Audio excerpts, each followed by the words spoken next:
예, 백이중 세무사입니다. 자, 어제 말이죠.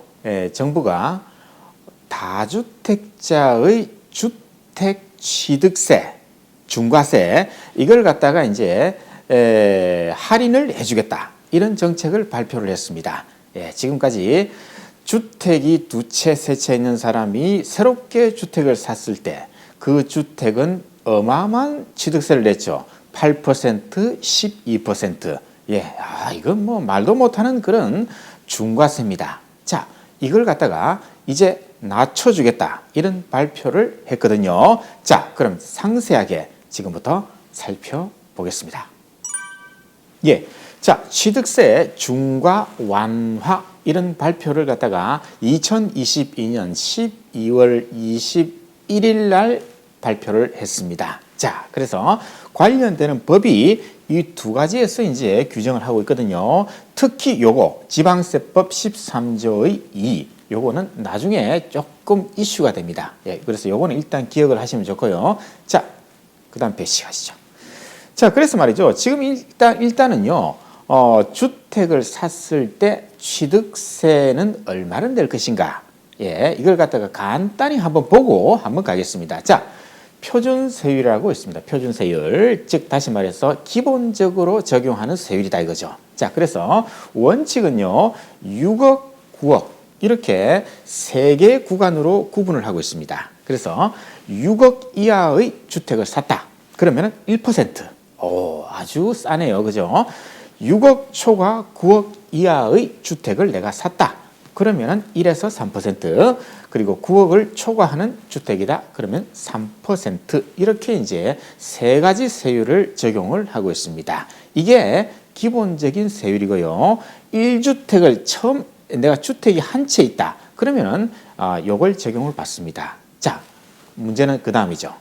자, 지방세법 13조의 2가 말이죠. 2020년 8월 12일 날 법이 한번 바뀌었습니다. 거기에서 누구를 규제하는가 하면요. 자, 한번 눌러보시죠. 첫 번째, 다주택자를 규제합니다. 두 번째, 법인이죠. 세 번째, 자, 증여를 했을 때 증여를 해서 그 주택을 취득하겠죠. 그래서 요 세 가지를 갖다가 이제 중과세를 적용하는 게 새롭게 들어와 버렸죠. 그 중에서 이번에 정부가 발표한 거는요. 요거 두 가지입니다. 법인은요, 국가가 아주 싫어합니다. 그래서 법인은 죽어도 안 바꿔주겠다. 그렇죠. 그래서 다주택자, 증여, 요 두 가지를 지금부터 한번 볼게요. 자, 그 다음 페이지. 자, 한 가지 말씀 안 드린 게 있네요. 그래서 다주택자는 말이죠. 8%. 또 한 번 더 눌러보시죠. 자, 12%. 이렇게 적용을 하고요. 증여, 법인은 12%. 이렇게 지금 적용을 하고 있잖아요.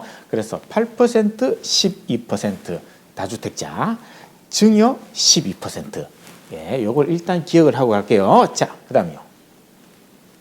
첫 번째 다주택자를 한번 볼게요. 다주택자에 대해서 정부가 세율을 할인해 줄게. 이걸 발표를 했습니다.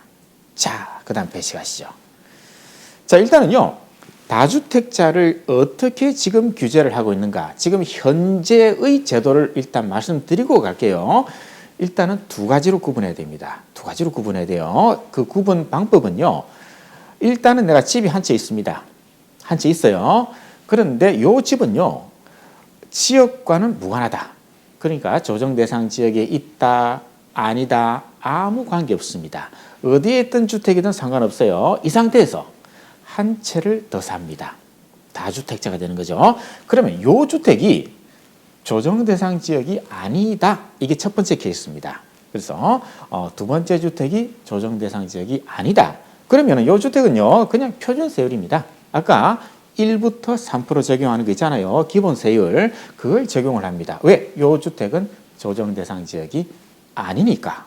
그리고 이제 규제가 들어오는 거는요. 세 번째 주택부터 들어옵니다. 따라서 세 번째 주택을 사는 시점에 첫 번째, 두 번째 주택은 어디에 있든지 신경 쓸 거 없고요. 요 주택이 조정 대상 지역이 아니다. 그런데 요걸 3으로써 3주택이 되는 거죠. 그럼 8%. 네 번째부터는 12%, 그 다음부터는 쭉 12%. 이게 첫 번째 규제. 그 다음에 두 번째 규제 볼게요. 두 번째는요, 요 주택이 조정대상 지역입니다. 두 번째 주택이 조정대상 지역. 당연히 요 주택은 관계없어요. 어디에 있든지 신경 쓸 거 없고요. 여러분, 요건 바로 8%죠. 취득세율이 8%입니다. 그죠? 10억짜리 주택은 어휴 8천만 원입니다. 취득세가. 예. 그리고 그 다음에 요 주택은 세 번째는 12%, 계속 12%입니다. 그래서 지금 현재 다주택자의 중과세는요, 두 가지로 구분하고 있습니다. 자, 그런데 이게 어떻게 바뀌는가 한번 보시죠. 자, 그래서 일단 2022년 12월 21일 날 행정안전부에서 보도자료를 냈습니다. 지방세법을 바꿔야 되기 때문에 지방세법을 담당하고 있는 것은 행정안전부, 그리고 국세를 담당하는 것은 기획재정부죠. 그래서 정부 취득세 중과 완화한다. 이렇게 해서 크게 대문짝만하게 발표를 했습니다. 자, 그럼 그 여기에 바탕을 둬가지고 이제 어떻게 바뀌는지 한번 볼까요? 자, 일단은 말이죠. 요 날짜는 제가 지금 현재의 제도고요. 요 날짜는 좀 이따 바뀔 거예요. 자, 두 번째 주택, 세 번째, 네 번째가 비조정 대상 지역이다. 그럼 현재는 기본 표준세율 8%, 12% 맞죠? 자, 이게 어떻게 바뀌느냐? 자, 눌러보시죠. 그렇죠. 세 번째 주택, 두 번째 주택은요, 지금 현재 표준세율이 적용되고 있으니까 이건 손댈 게 없습니다. 세 번째 주택부터 이제 8%를 절반으로 낮춰줄게. 4%. 그 다음 저건 어떻게 되죠? 12%는? 그렇죠. 6%. 그렇죠. 절반으로 할인을 해주겠다.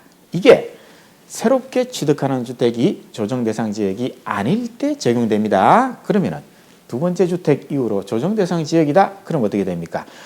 자, 요거는 2주택부터 규제가 들어오죠. 8%죠.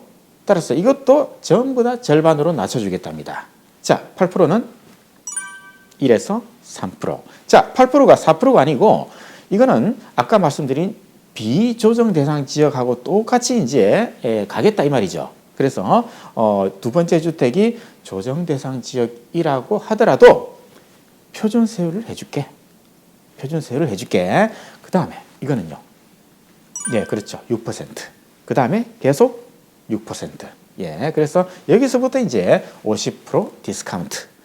요 두 번째 주택은 표준세율로 복귀.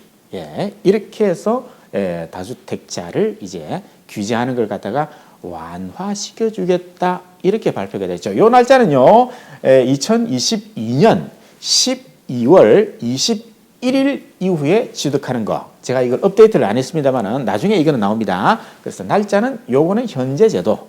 그리고 새롭게 바뀌는 거는 22년도 12월 21일부터 주택을 취득할 때 이렇게 디스카운트를 해주겠다. 이 말이죠. 자, 그 다음요. 이제 두 번째는 증여를 했을 때 그 주택을 취득하죠. 그럼 취득세를 내는데 그게 12% 아닙니까? 여기에 대해서도 이제 디스카운트가 들어갑니다. 자, 그러면 그 다음 페이지. 일단은요, 지금 현 제도를 보면요, 12%를 적용한다. 이렇게 돼 있죠. 그러나 이 12%는요, 모든 주택을 증여할 때 다 해당되는 건 아니고요. 두 가지 요건을 충족을 해야 됩니다. 하나는요, 조정 대상 지역에 있는 주택을 증여를 할 것. 그렇죠. 증여하는 주택이 조정 대상 지역에 있을 것. 두 번째는요, 이 주택이 공시가격, 즉 기준시가입니다. 3억 원 이상일 때, 3억 이상일 때 해당이 되는 거고요. 요 3억 요거는요, 취득 당시입니다. 취득 당시. 그래서 이 주택을 취득할 때 2억 8천의 공시가격이 기준시가가 2억 8천이었다. 그런데 조정 대상 지역에 있는 집이었다. 그런데 한 3년 지나고 나서 증여를 하려고 하니까 기준시가가 한 8억으로 돼 있더라. 그래도 요거는 중과세가 적용이 안 되겠죠? 왜? 취득 당시 3억이니까. 그죠? 이게 지금 현재 중과세, 증여에 의한 취득, 중과세 12%의 규정이죠. 자, 요것도 이제 바뀐다네요. 자, 어떻게 바뀌는지. 자, 한번 눌러볼까요? 그렇죠. 50% 디스카운트. 50% 디스카운트가 들어갑니다. 6%로 낮춰줄게. 6%좀 더 힘을 써서 지금 일반적인 증여세율은요, 증여에 의한 취득세율은요 3.5%입니다.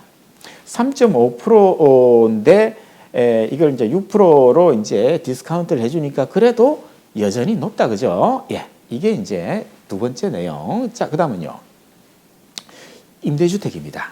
임대주택이 이게 참 그야말로 말이 많았잖아요. 자, 임대주택을 한번 보시죠. 옛날에는요, 임대주택을 이제 지방자치단체에 임대사업자 등록하고, 그 다음에 세무서에 또 사업자 등록하고, 이렇게 하면은, 취득세를 갖다가 50에서 100% 감면, 그리고 재산세도 이렇게 감면해주는 그런 규정이 있었거든요. 그런데 민간 임대주택에 관한 특별법, 이게 이제 중간에 확 바뀌었잖아요. 그래서 아파트는 이제 무조건 안 된다. 그죠? 아파트는 안 돼. 이렇게 바뀌었기 때문에 사실 뭐 별로 의미도 없는, 그죠? 다 죽어 있는 그런 법이었죠. 자, 그런데 이제 이 법을 바꾸겠답니다. 바꿔가지고 아파트도 해줄게. 아파트도 다시 장기 임대주택으로, 즉 10년이죠. 해줄게. 그리고 면적은 제한할게. 85제곱미터까지만 아파트. 요거는 이제 요 법을 바꿔가지고 이제 장기 임대주택 부활시켜 줄게, 이렇게 이제 하겠답니다. 네, 그런데 이거는요, 요 법이 변경이 돼야 돼요. 그래서 이게 바뀌고 나서 다시 한번 더 그때 한번 설명을 드리도록 하고요. 요거는 가볍게 넘어갈게요. 자, 그다음요. 예, 네 번째는요, 일시적인 이주택자의 중과세 배제 규정이 하나 있습니다. 근데 요거는요, 행정안전부에서 발표할 때 발표 내용은 아닙니다. 아닌데 거기에 질의응답, 거기에 요 내용이 언급이 되어 있습니다. 그래서 이것도 한번 잠깐 보고 갈게요. 자, 이게 뭐냐면요, 지금 현재 아까 우리가 다주택자 중과세를 할 때는 두 번째 주택이 조정대상 지역이 아니다, 조정대상 지역이다, 이렇게 구분했잖아요. 요거는 해당 사항이 없어요. 왜? 이건 어차피 1에서 3%니까 표준세율이니까 관계없죠. 요겁니다. 두 번째 주택이 조정대상 지역에 있는 주택을 샀기 때문에 8%를 적용하는 이런 중과세가 있었지 않습니까? 그러나 우리가 이사를 간다 했을 때는, 그죠? 새로운 주택을 사는 경우도 있잖아요.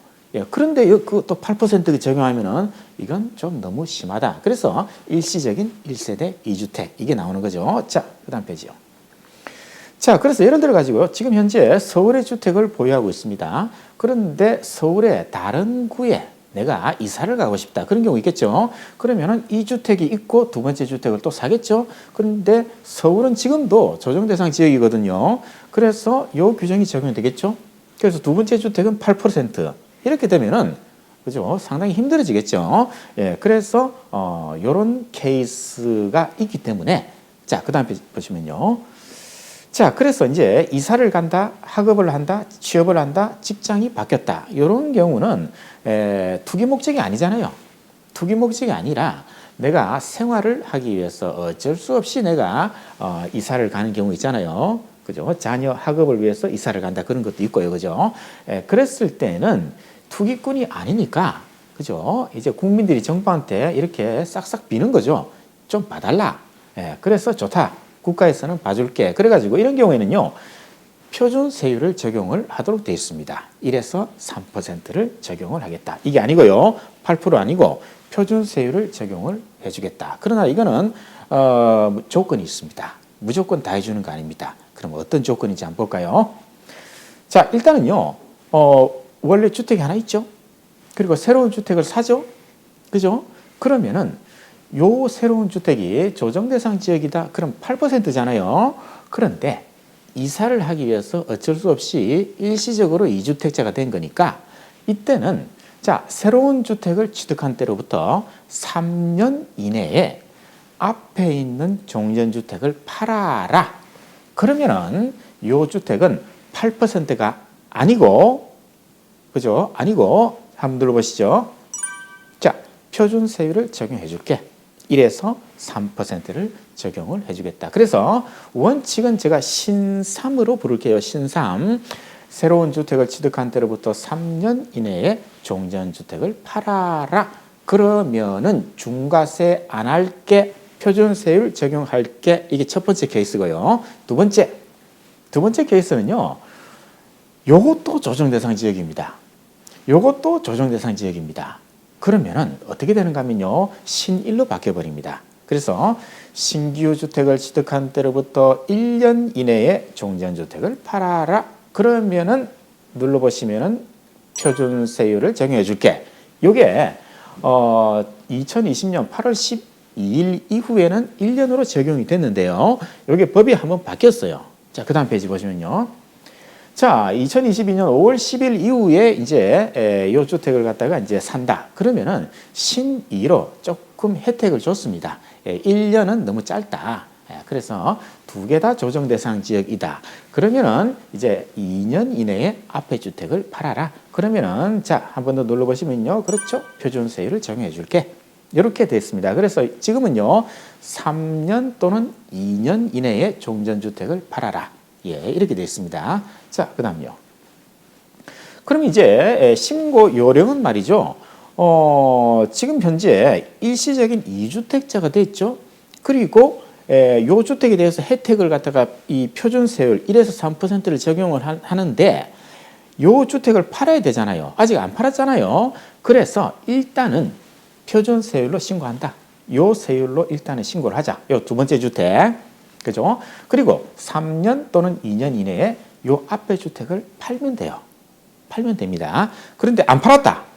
그죠? 안 팔았다. 그러면 이제 페널티가 들어오는 거죠. 두 가지가 들어옵니다. 자, 원래는 8% 아니에요. 왜? 요 주택은 지금 조정 대상 지역에 있는 주택이에요. 그러면 8%를 내야 되거든요. 그죠? 그렇기 때문에 8% 계산한 금액하고 1에서 3% 계산한 금액하고 차이가 있을 거 아니에요. 그 차이 나는 금액만큼은 당연히 내야 된다. 그리고 그 차이 나는 금액만큼은 과소 신고를 했으니까 과소 신고 가산세. 그리고 납부를 늦게 했으니까 납부 불성실 가산세를 두들겨 맞아야 된다. 예. 이렇게 이제 지금 현 제도는 이제 이렇게 돼 있죠. 예. 그다음요. 그래서 이제 논란이 된 거는요. 자, 그러면은 신삼 신이죠. 그죠? 그런데 한번 눌러 보시죠. 2022년 12월 21일부터는 두 번째 주택이 조정 대상 지역이냐 아니냐에 관계없이 얘는 1에서 3%를 적용하겠다 돼 있잖아요. 따라서 그러면은 요런 경우에도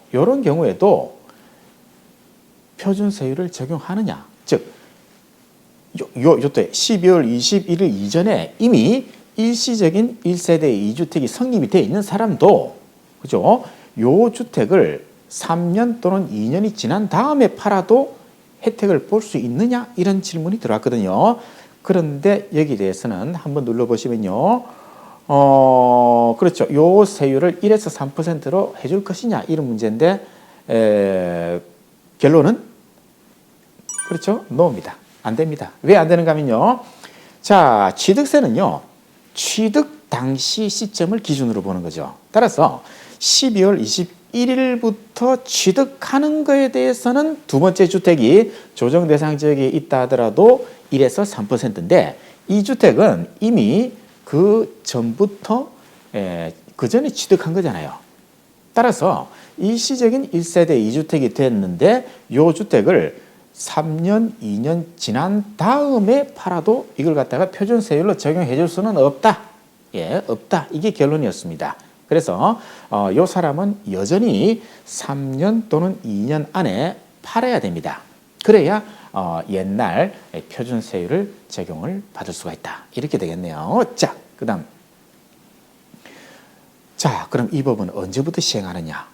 아까 말씀드렸죠. 2022년 12월 21일부터 취득하는 것부터 적용을 하겠다. 따라서 다주택자가 이때부터 취득하는 주택, 증여를 갖다가 이때부터 증여를 하는 거, 예, 그죠? 그걸 적용을 하겠다. 이렇게 되어 있습니다. 자, 그다음에요. 그다음 이슈는요. 자, 그럼 문제는요. 우리가 다주택자 증여 여기에 대한 이제 중과세 세율 요 규정은요. 지방세법 13조 2에서 규정을 하고 있습니다. 물론 그 밑에 시행령에서도 세부적인 사항이 있어요. 그러나 요거는 시행령은 대통령령입니다. 따라서 행정부에서 뚝딱 바꾸면 돼요. 그런데 요거는요, 국회를 통과해야 됩니다. 국회에서 법을 땅땅 두들겨야만이 이 법이 통과가 된다는 거죠. 그렇죠? 자, 그러면은 어떤 문제가 생깁니까? 그렇죠. 지금 현재 행정안전부가 발표한 바에 따르면요, 22년 12월 21일부터 적용을 해줄게. 그런데 법은요, 23년 2월 달에 바꾼답니다. 그러면은, 한 2달 반 정도, 그 정도 텀이 생기잖아요. 지금부터 취득하는 걸 이 디스카운트 해준다 했는데, 이건 법이 바뀌지 않은 상태에서 지금 해주고 있거든요. 그러면은 만약에 국회에서 통과가 안 되면 어쩔 거냐? 통과가 안 되면 어쩔 거냐 이 말입니다. 그죠? 그런 문제가 생기겠죠. 원래는 말이죠, 법이 바뀌고 난 다음부터 시행을 하는 게 원칙입니다. 그런데 지금 국가는요, 소급해서 적용하겠다 이렇게 되어 있어요. 즉 내년 2월 달에 법이 바뀌면은 소급해가지고 이때부터 적용한다 이런 문구를 넣겠답니다. 그래서 국민한테 좋은 거는요, 소급해도 됩니다. 얼마든지 소급해도 돼요. 그래서 이론적으로는 가능해요. 그런데 국회에서 통과 안 되면 어쩔 거냐 이런 의문이 생겼죠. 그런데 거기에 대해서 국가는요, 열심히 국회를 설득하겠답니다. 죽기 살기로 한번 국회를 설득해 보겠다 이렇게 하네요. 그래서 모르겠어요. 제 생각에는 아마 여야가 어느 정도 여기에 대해서는 합의를 한 거 아닌가. 예, 합의를 해놓고 이렇게 짜자잔 보도자료를 발표했다. 저는 그렇게 봅니다. 그 합의가 안 된 상태에서 이 야당이 틀어버리면 어쩔 겁니까? 그죠? 그럼 낙동강 오리알이죠? 예, 그건 아닌 것 같아요. 그래서 이미 다 물밑 작업을 해놓고 거기서 이제 짜자잔 어제 발표를 했다. 이렇게 봅니다. 그래서 어쨌든 이런 의무는 남아있는 것은 사실입니다. 그래서 중간에 또 헷가닥 또 까먹는 경우가 있죠. 한 번 더 보고 갈게요. 자, 보시면요. 자, 2022년 12월 21일 이후에 주택을 취득하는 경우입니다. 두 번째 주택이 비조정 대상 지역입니다. 이건 원래부터 1에서 3%였죠. 그런데 자, 눌러보시죠. 세 번째 주택은 8%에서 4%. 그 다음에 네 번째 주택 12%에서 6%. 절반 디스카운트. 자, 그 다음 페이지요. 두 번째 주택 이후로 전부 다 조정 대상 지역입니다. 그러면 이때부터 규제가 들어왔죠. 8%는 자, 얼마로 바뀐다? 1에서 3% 표준세율. 그 다음에 12%, 6%. 그 다음부터는 6%. 계속 이렇게 바뀌도록 돼 있죠. 예, 이게 결론이에요. 예, 자, 그 다음은요. 그 다음에는요. 자, 이런 의문이 하나 생길 겁니다. 자, 4%, 6% 아니에요. 할인한 게 4%, 6%잖아요. 그러면 이것도 좀 높다 이겁니다. 솔직히 그렇잖아요. 집을 하나 사는데 아니 집이 두 채 있다고 해서 이렇게 높게 낼 이유가 있냐 이겁니다. 물론 디스카운트 해준 거는 땡큐 고마운데 그래도 높다.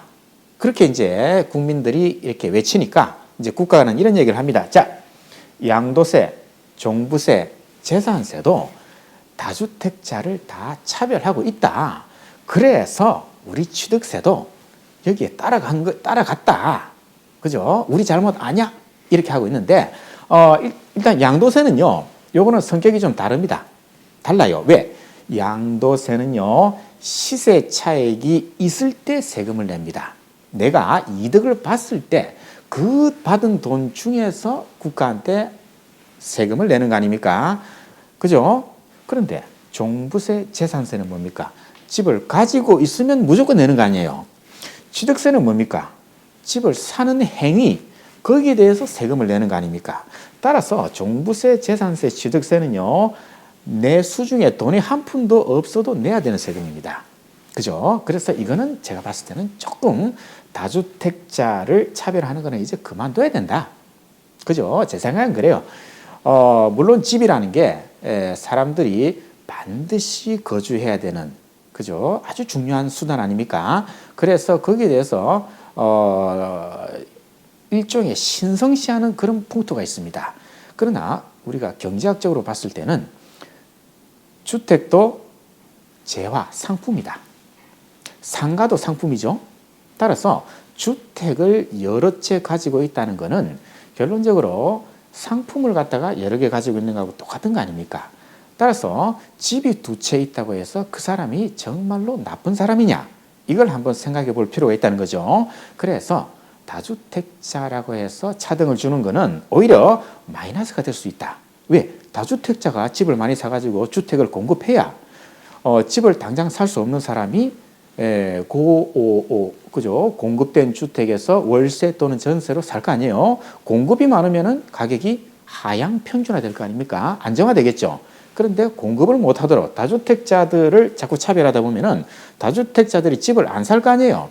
그럼 주택 공급을 누가 할 겁니까? 그죠? 예, 그런 문제가 있다고 봅니다. 예, 그래서 양도세는 오케이. 제가 100번 양보해서 오케이 인정합니다. 왜? 지금 돈을 벌었으니까. 그죠? 돈이 있으니까 거기에서 세금을 내라. 오케이. 뭐 그거야 그럴 수 있겠네. 그러나 요거는요. 돈이 없는 상태에서 돈을 만들어서 내야 돼요. 취득세도 마찬가지예요. 따라서 요거는 지금 4%, 6% 이것도 좀 높다. 원래 표준 세율 1에서 3%로 정상화시키는 게 좋겠다. 이게 제 개인적인 생각이에요. 물론 다른 생각도 있겠죠. 그러나 저는요, 항상 합리적으로 어떤 감정 개입 없이 그렇게 생각하고 있습니다. 왜? 취득세는요, 취득을 하는 그 액션에 대해서 내는 세금 아닙니까? 액션.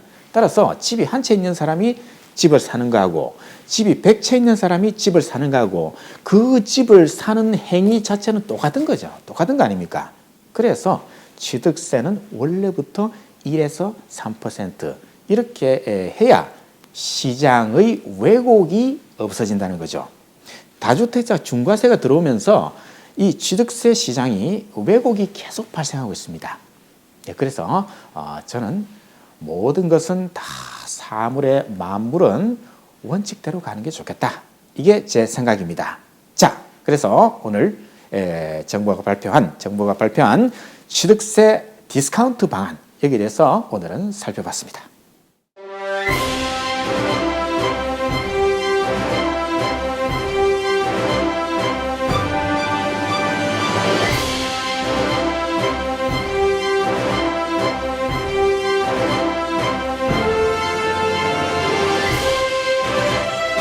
어려운 건 쉽게, 쉬운 건 더 쉽게. Easy to understand. Easy to understand.